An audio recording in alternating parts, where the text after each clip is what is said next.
battalion, 2nd Battalion, 136th Infantry is here to take part in a multinational NATO exercise, Saber Strike 17, which is a NATO exercise with the Lithuanian Army, and we also have Portuguese, Croatian, and German and Norwegian military personnel participating. This is an ongoing exercise that's happened for several years, but this is the first participation by this large of an organization, having a combined arms battalion with nearly 650 soldiers attending. Well, with these exercises, we've wanted to ensure the Lithuanian, the country of Lithuania, that we're here to support them and to support NATO operations, as well as to test our capabilities and to show Lithuania that we can move our equipment from the United States here and rapidly deploy across their country to this training area with all of our armored equipment, tanks, Bradley fighting vehicles, and other wheeled vehicles. Well, this is a great opportunity for our soldiers. Last year we did a very intensive training in the Mojave Desert in California, and so this year to be able to come here and work with so many different nations and NATO partners, for them to be able to sit down and work hand in hand with the Portuguese, with the Lithuanians, with the Croatians, is really an awesome opportunity for them. And to be working on the same pieces of equipment that they have back in Minnesota, the same tanks, the same Bradley fighting vehicles that we've shipped over here. It's the same equipment we used last year out in the desert of California, and it's really an exciting opportunity. It's been really great. The soldiers have been very excited about just sitting down and meeting and talking to the different NATO soldiers. We've really encouraged them to go out and try some of the different languages. Try saying hello in Portuguese or Lithuanian or Croatian. And those countries, the soldiers are really excited when they hear that. And of course, you've got some trading of patches and trading of stories about equipment and how we do things. Our Croatian soldiers that have been working in our operations center have been doing an outstanding job and have already been fully participating in all of our daily briefs and daily staff exercises. Yeah, so over the different planning processes, we were able to coordinate with the Croatians to have 6 of their officers integrate into our staff. And so between logistics and communications and personnel and operations, we have different staff officers that are working side by side with our staff. And we're learning a lot from them, they're learning a lot from us. So across the board, it's a great training opportunity, and we're having them brief instead of the U.S. soldier. We're having the Croatian officer brief instead, and it's been almost seamless. They've been able to jump in, and they're very excited. We're excited to have them, and it's been a lot of fun to watch our staff really come together.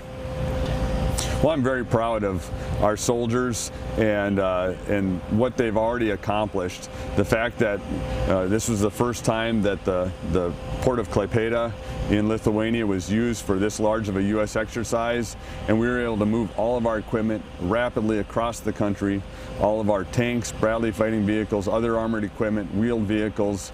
Our soldiers did that, and they did it safely and really accomplished the mission. Now we're getting out and getting into our training, and I think in the end our soldiers will be able to go home feeling very proud of what they've accomplished here and the partnerships that they've already gained and the relationships that they'll have.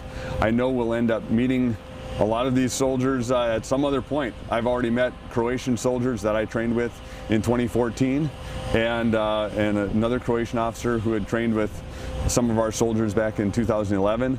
We'll probably meet them again on some other mission or some other exercise. So it's really exciting to be here. You know, our soldiers that arrived here early to help with the offloading of the ship and moving equipment, they've had a little more time to interact, and it's all been very positive.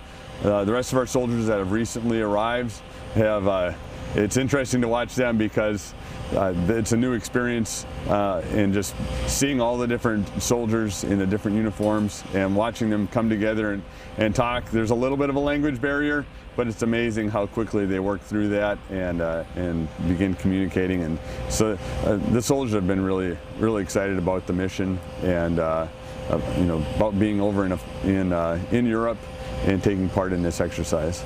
And I think this will be a big morale boost for the soldiers to be able to come and take part in an exercise like this versus just going to Camp Ripley, where they've done a lot of training in the past and they kind of know the routine, they know the ranges and the training areas. Here everything's new, and all of the new soldiers and new equipment that they're getting to see and work with. So I think that experience, taking that home, will be very important. But more importantly is the lessons that we're going to learn from having deployed our equipment and our soldiers from Minnesota all the way down to Texas on the Gulf Coast, loading our equipment onto a ship, shipping it across the Atlantic, offloading it at the port, and moving it across this country. There's a lot of lessons from the planning and the logistics that goes into this. It's a big challenge, and our soldiers have really stepped up, and we're going to learn from it, and we'll be that much more prepared for the next time we have to go on this type of exercise or a real-world combat deployment.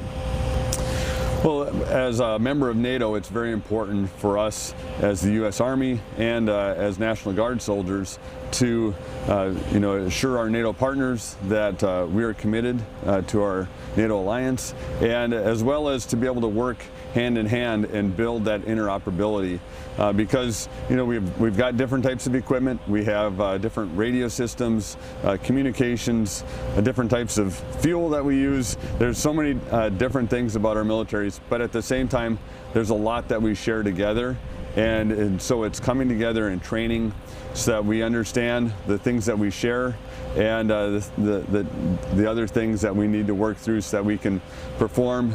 So when we're asked to serve next to each other in some sort of contingency operation, we can rapidly deploy together and fight and win our NATO alliances,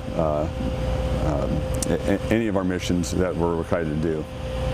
As National Guard soldiers, it's always a challenge when we're gone, especially for the soldiers that have come on early and are going to stay late to take care of our equipment and get it back on the ship. So I want to thank our families and our employers that are back home.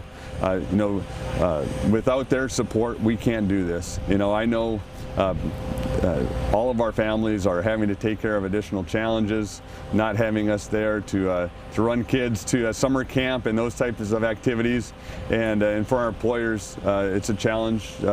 And knowing that they've got our back and that they're supporting us really means a lot when we're overseas and doing this type of an exercise.